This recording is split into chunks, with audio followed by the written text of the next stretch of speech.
جہاں تک تعلق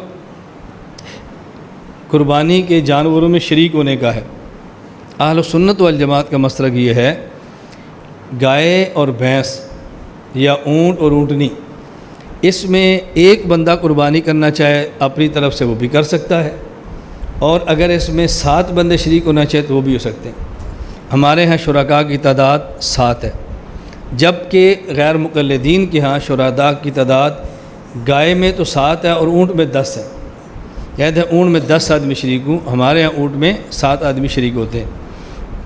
ہماری دلیل نمبر 1 صحیح مسلم باب الاشتراک فی الہدی، حضرت جابر رضی اللہ عنہ فرماتے ہیں خرجنا مع رسول اللہ صلی اللہ علیہ وسلم محلین بالحج، نبی کریم صلی اللہ علیہ وسلم کے ساتھ ہم حج کے لیے گئے، فامرنا رسول اللہ صلی اللہ علیہ وسلم ان نشترک فی الابل والبقر کل 7 منا فی بدنۃ، رسول اکرم صلی اللہ علیہ وسلم نے ہمیں حکم دیا کہ ہم گائے میں بھی 7 آدمی شریک ہوں اور ہم اونٹ کے اندر بھی 7 آدمی شریک ہوں۔ دلیل نمبر 2 یہ بھی صحیح مسلم باب الاشتراک فی الہدی کے اندر روایت موجود ہے، حضرت جابر رضی اللہ عنہ فرماتے ہیں نحرنا مع رسول اللہ صلی اللہ علیہ وسلم عام الحدیبیہ، ہم نے حدیبیہ والے ساتھ قربانی کی رسول اکرم صلی اللہ علیہ وسلم کے ساتھ اور آپ کی موجودگی میں جانور ذبح کیے، البدنۃ عن 7 والبقرہ عن 7، گائے بھی 7 آدمیوں کی طرف سے تھی اور اونٹ بھی 7 آدمیوں کی طرف سے تھا۔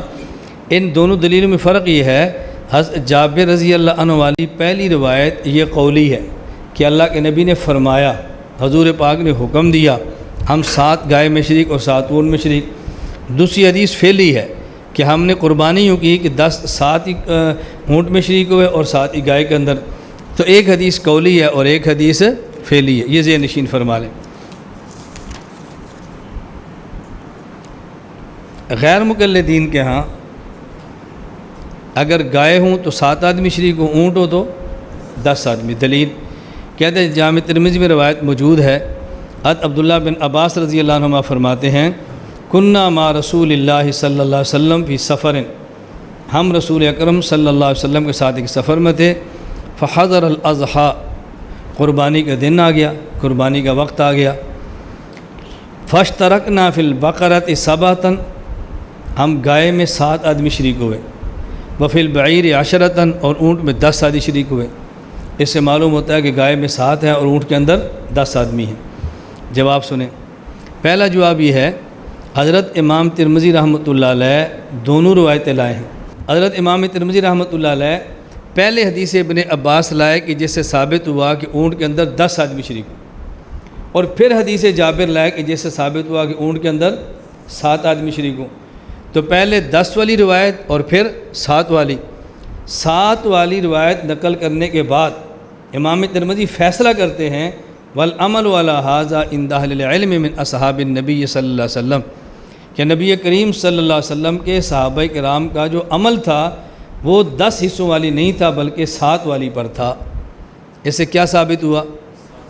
نہیں سمجھے، اس سے ثابت کیا ہوا کہ امام ترمذی نے حدیثیں 2 نقل کی، اور پھر دونوں حدیثوں میں سے صحابہ کا عمل کس پر تھا؟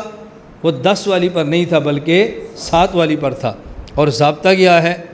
اذا تنازع الخبران عن النبی صلی اللہ علیہ وسلم، اگر اللہ کے نبی سے ایک مسئلے پر 2 حدیثیں آ جائیں تو نظر الی ما عمل به بعدہ اصحابہ، اللہ کے نبی کے صحابہ کو دیکھ انہوں نے عمل کس پر کیا تھا، تو صحابہ کرام نے جو عمل کیا وہ 7 والی پر کیا، 10 والی پر نہیں کیا۔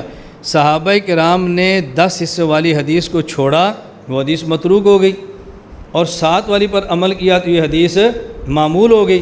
اب امام ترمذی بتانا چاہتے ہیں کہ حدیث ابن عباس جس سے ثابت ہے ان میں 10 آدمی شریک ہوں، یہ حدیث عملاً متروک ہے، اور حدیث جابر جس سے ثابت ہے کہ اونٹ میں 7 آدمی شریک ہوں، یہ حدیث معمول ہے۔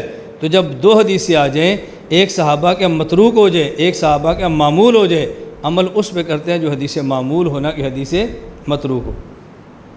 یہ بات سمجھ آ گئی؟ اس کو تھوڑا سا اور میں دوسرے انداز میں کہہ لوں، اس کو ذرا سمجھ لیں۔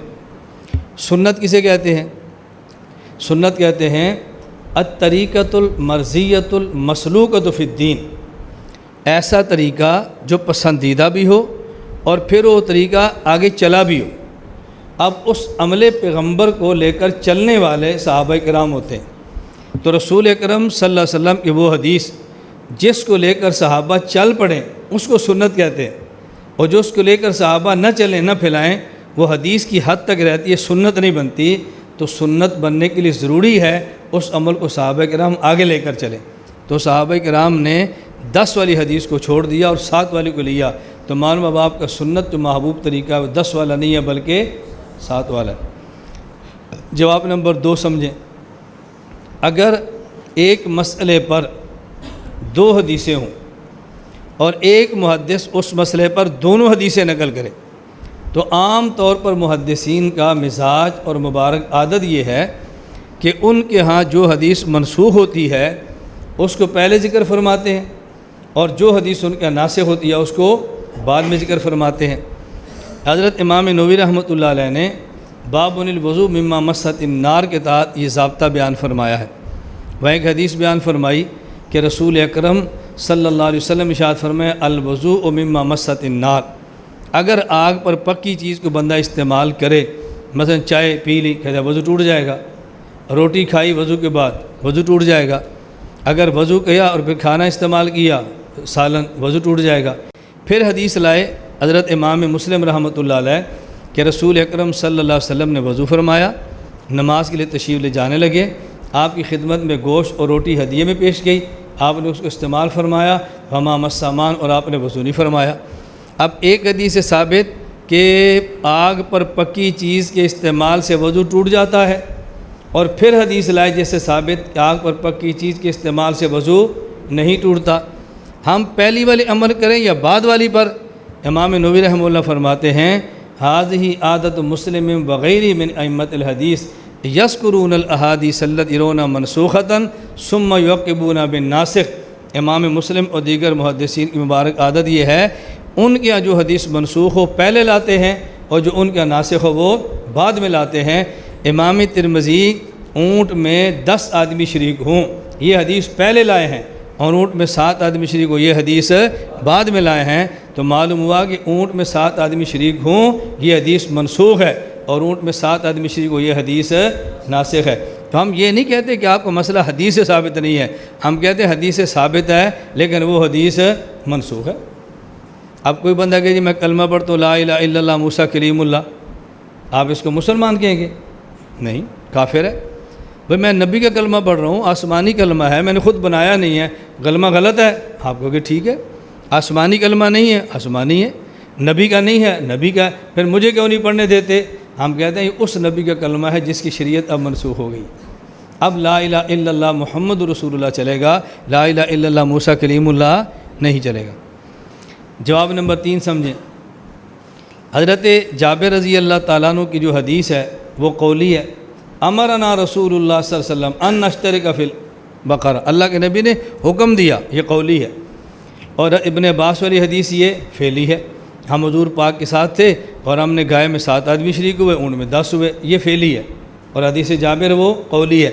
حدیث قولی حدیث فعلی آ جائے تو حدیث فعلی مرجوح ہوتی ہے اور حدیث قولی راجح ہوتی ہے، اس لیے حدیث جابر راجح ہے۔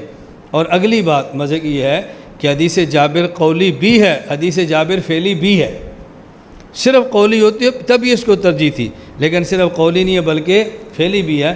جابر خود فرماتے ہیں کہ ہم حدیبیہ کے سال اللہ کے نبی صلی اللہ علیہ وسلم کے ساتھ تھے اور ہم نے قربانی کی، 7 آدمی گائے میں شریک ہوئے اور 7 ہی آدمی اونٹ کے اندر شریک ہوئے۔